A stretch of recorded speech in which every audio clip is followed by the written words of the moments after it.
Ngoja tuangalie watu wachache hapo ambao katika Biblia walifanya vizuri na wakapata kufanikiwa sana. Kuna Habili. Habili alimefanya mambo vizuri sana. Habili alikuwa mtoaji mzuri kwa nafasi yake, kwa kile kitu ambacho Mungu alimpatia Habili. Habili alimtolea Bwana zaka iliyokuwa ikimpendeza Mungu. Kuna Ibrahimu. Ibrahimu alipoombwa mwana wake wa pekee amtoe kafara kwa ajili ya sadaka, kwa ajili ya Mungu, Ibrahimu alijitoa. Kuna Yoshua mwenyewe alisimamia nafasi yake akafaulu vizuri. Kuna Musa mtumishi wa Bwana alisimama imara. Kuna Yusufu alisimama imara. Je, nini tunafundishwa hivi leo? Tukiangalia mfano wa Musa alikuwa kiongozi mzuri, aliwatoa wana wa Israeli Misri, akawaongoza jangwani. Licha ya kwamba alitaka kukataa zamu aliyopewa na Mungu, lakini bado Musa alisimama imara na kumtetea Mungu wa mbinguni. Kuna viongozi mbalimbali ambao wamechaguliwa. Muda mwingine washiriki wanakukatiza tamaa, unakutana changamoto mbalimbali kutoka kwa waumini wako na waongoza, lakini Mungu anasema uwe hodari na moyo wa ushujaa, maana ni mimi niliyekuchagua kuwalisha hawa watu nchi niliyowapia baba zao. Ni nchi gani hiyo tuliyoahidiwa? Tumeahidiwa uzima wa milele Yesu ajapo mara ya pili. Kwa hiyo wewe kiongozi, unapopitia changamoto mbalimbali, ewe kiongozi yote, unapopitia vikwazo mbalimbali, jua hiyo ni nafasi yako ambayo Mungu amekuchagua. Usimame imara ili kuwaongoza hawa watu waweze kukaribia ufalme wa Mungu. Usikate tamaa njiani. Cha msingi ni moyo wa ushujaa, moyo wa hodari, ili ukapate kufanikiwa sana katika maisha yako, na kila uendako ni baraka ya Bwana itakuwa nayo, kwa sababu umesimama imara kumtetea Mungu kwa nafasi yako aliyokupa. Hao ni viongozi, na Yoshua aliambiwa na moyo wa ushujaa na uhodari, kwa sababu alipewa kundi kubwa la watu kuwaongoza, wenye tabia mbalimbali, wenye sifa mbalimbali, na Mungu alijua kabisa kwenye hawa watu wapo watu watakaombishia. Kuna watu ambao watakuwa na tabia za tofauti. Hata kanisani wapo, sio kwamba wapo. Kila mtu ana mtazamo wake katika uongozi. Ana mara mwingine mwambia kiongozi haenendi sawa sawa, lakini Mungu anakuambia kiongozi, simama imara, uwe na moyo wa uhodari na ushujaa, utafanikiwa katika maisha yako. Tuje kwa Yusufu. Yusufu alipojaribiwa na ndugu zake kwamba yeye kutokana na ndoto alizokuwa naota, Mungu alikuwa amemwonyesha kwamba Yusufu ndugu zake watamsujudia. Yaweza kuwa wewe katika familia yako upo mmoja ambaye umekubali kuwa mtumishi mwema, umkubali Yesu Kristo katika maisha yako, na bado unapitia changamoto mbalimbali. Kumbuka, hiyo ni nafasi yako ambayo Mungu amekupatia. Hiyo ni nafasi yako, ni zamu yako kumtetea katika ndugu zako waliokuwa hapo, na wewe kuwafundisha. Muda mwingine unajikuta upo peke yako kwenye familia, unapoomba nafasi ya kwenda kusali siku ya Sabato wanakukatalia. Wewe uwe na moyo wa ushujaa, simama imara, kasonge mbele kama Yusufu. Ndugu zake walimkataa, walimuuza, lakini bado Yusufu aliwapenda na aliwaonyesha upendo, na bado na wao walikuja kumkubali. Unapokuwa unapitia changamoto kutoka kwa ndugu zako, na mwingine unaokataza kwenda kanisani, wewe simama imara, utashinda. Haleluya. Huyo ni Yusufu. Lakini hata kwa Potifa, na mwingine anashawishiwa kutenda dhambi, kulala na mke wa Potifa. Zamu yake aliitambua kabisa, nikicheza vibaya napoteza zamu yangu kwa Mungu. Yusufu alisimama imara na akashinda. Ewe unapojishawishiwa, simama imara. Unapopitia vishawishi mbalimbali, ili usikane imani yako, ili usisimame imara katika zamu yako, wewe uwe na moyo wa ushujaa na hodari. Kasimame, kapande mbele, na Bwana atakubariki sana. Tunakuja kwa watu. Kuna watu wachache katika Biblia, tutaangazia watu wachache katika Biblia ambao wao pia walipoteza zamu zao. Walipewa nafasi ya kusimama imara na Yesu Kristo, walipewa nafasi ya kutetea zamu zao, lakini bado walimkana Yesu, lakini bado lakini bado tu hawa watu walishindwa kutetea zamu zao kwa wakati wao. Watu wachache hawa ambao wanapoteza zamu zao kwa kutokuzingatia katika Biblia ni hawa wafuatao. Tutaangalizia wachache, wapo wengi lakini leo tutaangalia wachache sana. Ni Anania na Safira mkewe. Anania na Safira mkewe walitoa shamba wauze, wapeleke mali kwa mitume kwa ajili ya utume, lakini wao kwa sababu ya tamaa, waliingiwa na tamaa, wakaficha sehemu ya mali yao na wakashindwa kusimama imara kumtetea Yesu Kristo. Tuangalie Matendo ya Mitume 5 mstari wa kwanza hadi wa 5.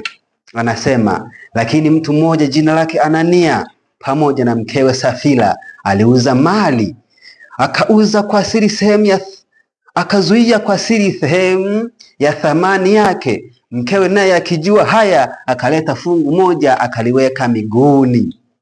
Petro akasema, Anania, kwa nini shetani anakujaza moyo wako kumwambia uongo Roho Mtakatifu na kuzuia kwa siri sehemu ya thamani ya kiwanja?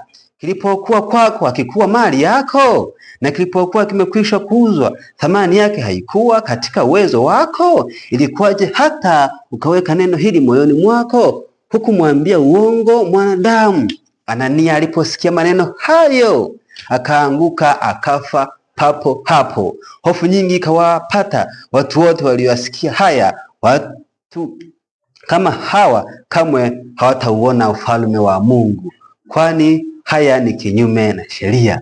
Watu wanaambiwa watoe zaka na sadaka, toa zaka na sadaka, wanaficha sehemu, wanatoa kidogo. Humwibii mwanadamu au hufichi kwa sababu unamficha mwanadamu? Hapana, unamficha Mungu, unamwibia Mungu, na Mungu wa mbinguni anakuona wewe unayetoa zaka kidogo, unayetoa sadaka finyu. Mungu anakuona. Utakufa kama Anania, utakufa kama Safira mkewe Anania, kwa sababu walizuia sehemu ya mali yao wasiipeleke kwa mitume kwa ajili ya kazi ya Mungu. Yaweza kuwa viongozi wapo, viongozi mbalimbali wanatoa matamko mbalimbali, toa zaka, toa sadaka kwa ajili ya utume, na wewe bado unaishikilia, unaficha zaka, unaficha sadaka, unakula zaka ya Bwana, unakula sadaka ya Bwana. Utakufa wewe. Tetea zamu yako vizuri. Toa zaka kwa Bwana kama Habili, toa zaka kwa Bwana kama Isaka, toa zaka kwa Bwana kama Ibrahimu. Utabarikiwa. Bwana Yesu asifiwe. Tunaendelea kuangalia mtu mwingine. Kuna mtu mwingine ambaye alishindwa kutetea zamu yake, ni Kaini. Kaini alitoa sadaka zisizompendeza Mungu kwenye madhabahu ya Mungu. Alipeleka vitu ambavyo vimpendezi Mungu, yaani maana yake alipeleka sadaka kilema, alipeleka zaka ambayo kumpendeza Mungu, na matokeo yake Kaini alikufa. Kwa nini? Kwa sababu naye tamaa ilimwingia akamuua nduguye, na baadaye Kaini akalaaniwa naye akafa pia. Kaini mtu huyu naye tamaa zilimuingia akamuua ndugu yake kwa kumuonea wivu, kwa sababu alibarikiwa kupeleka sehemu iliyonona. Kumbe ukipeleka sehemu iliyonona kwa Mungu unabarikiwa kama Habili, lakini ukipeleka sehemu ambayo haijanona, sehemu kilema, sadaka kilema, zaka ambayo ni kidogo, yaani mnamwibia Mungu, Mungu anasema hata kubariki. Malaki 3 mstari wa 10, leteni zaka kamili ghalani, ili kiwemo chakula katika nyumba ya Mungu. Unapopeleka sadaka kilema, unafanya kazi ya Mungu isiende. Huyo ni mtu wa pili. Mtu wa tatu ni Yuda. Yuda yeye aliingiwa na tamaa, akamsaliti Yesu na akamuuza. Soma Yohana 13 mstari wa 2. Anasema hata wakati wa chakula cha jioni, na Ibilisi amekwisha kumtia Yuda mwana wa Simoni Iskariote moyo wa kumsaliti Yesu. Kumbe Yuda alishindwa kusimama imara kwa nafasi iliyopewa ya kuwa mwanafunzi wa Yesu. Yaweza kuwa upo pale umekaa unanitazama, upo pale unanisikiliza kwa makini, upo pale unanifuatilia vizuri sana. Mungu anasema usipotetea vizuri zamu yako, shetani atakuingilia, atakupatia moyo wa tamaa, utatamani kutenda dhambi, utatamani kuivunja nafasi yako uliyopewa, utatamani kuenenda kinyume na mapenzi ya Mungu. Yuda alikuwa amekaa na Yesu chakulani, lakini bado Ibilisi alikuwa ameingia kwenye moyo wa Yuda. Ibilisi alikuwa anazungumza kwenye moyo wa Yuda ili apate kumsaliti Yesu, mwana wa Mungu. Na pale Yesu alikuwepo, wanafunzi wote walikuwepo. Hayaweza kuwa upo kanisani nasikiliza, upo kwenye mkutano unanitazama kwa makini kabisa, lakini bado moyo wako unawaza mabaya, bado moyo wako unawaza kutenda uovu. Kasimame na utetee zamu yako kwa makini. Cha msingi ni moyo wa ushujaa, moyo wa uhodari, kwa sababu ni Mungu aliyekuchagua usikae pale, ni Mungu aliyekuchagua ufike hapo ulipo. Uwe hodari na moyo wa ushujaa kumtetea Mungu wa mbinguni kwa nafasi yako. Hao ni watu wachache ambao walipewa nafasi zao katika Biblia wakashindwa kusimama imara kumtetea Mungu wa mbinguni. Ndugu mtazamaji na msikilizaji naendelea kunisikiliza, kumbuka zamu yako ina umuhimu sana kwa Mungu. Nafasi uliyopewa ina umuhimu sana kwa Mungu wa mbinguni. Unaposhindwa kusimama imara katika nafasi uliyopewa, unashindwa kufanya kazi ya Mungu, unashindwa kumwakilisha Mungu vizuri kwa sehemu aliyokupatia. Cha msingi na cha kufanya, simama imara, kamtetee Mungu wa mbinguni, nawe utabarikiwa sana. Tunaishi katika siku za mwisho, nasi katika siku za mwisho tunajaribiwa katika zamu zetu.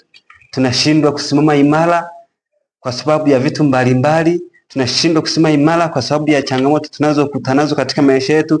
Cha msingi ni tuweze kusoma neno la Mungu, maombi sana, na kumshirikisha Mungu katika njia zetu, na yeye atatutakabali na zamu zetu zitasimama imara. Hapa nilijaribu kuangazia mambo machache, mambo yanayowafanya wanadamu wanaoishi katika siku za mwisho wapoteze nafasi zao kwa sehemu walizopewa kumsimama imara. Niliangalia Wagalatia 5 mstari wa 19 hadi 21. Wagalatia 5 mstari wa 29. Wagalatia 5 mstari wa 29. Ni 19 hadi 21. Anasema, basi matendo ya mwili ni dhahiri, ndiyo haya: uasherati unasababisha watu washindwe kusimama imara katika zamu zao. Na Mungu anasema kwenye amri 10 za Mungu, usizini, usitamani mke wa jirani yako, lakini bado watu wanashindwa kusimama imara katika zamu zao. Ndugu mpenzi mtazamaji, msikilizaji, uasherati usipokuwa makini utakufanya usisimame imara katika zamu yako. Uchafu, ufisadi, ibada ya sanamu, uchawi, uadui, ugomvi, wivu, hasira, fitina, faraka pamoja na uzushi. Wanadamu tunaoishi katika siku za mwisho, haya yanatufanya tukae mbali na Mungu. Tunapoyafanya haya, tunakuwa mbali kabisa na upendo wa Kristo. Tunakuwa mbali mno, na hatusimami tena katika zamu zetu, tutakuwa tumetenda dhambi, kwa sababu tunapoyatenda haya tunakujiweka mbali na uso wa Kristo. Tunakuwa mbali sana na mapenzi ya Kristo. Tunaendelea, nasema husuda, ulevi, ulafi na mambo yanayofanana na hayo. Katika hayo nawaambia mapema, kama nilivyokwisha kuwaambia, ya kwamba watu watenda mambo ya jinsi hiyo hawataurithi ufalme wa mbinguni. Kwa nini? Kwa sababu wameshindwa kutetea zamu zao, kwa sababu wameshindwa kusimama imara kwa nafasi walizopewa. Mungu anasema tukiyafanya haya utakuwa umepoteza nafasi yako, na mbaya zaidi, hautaurithi ufalme wa mbinguni. Na ili uyashinde haya, nini kinatakiwa? Ni Yoshua 1 mstari wa 6 na wa 7. Uwe hodari na moyo wa ushujaa, maana ni wewe utakaye ilithi nchi.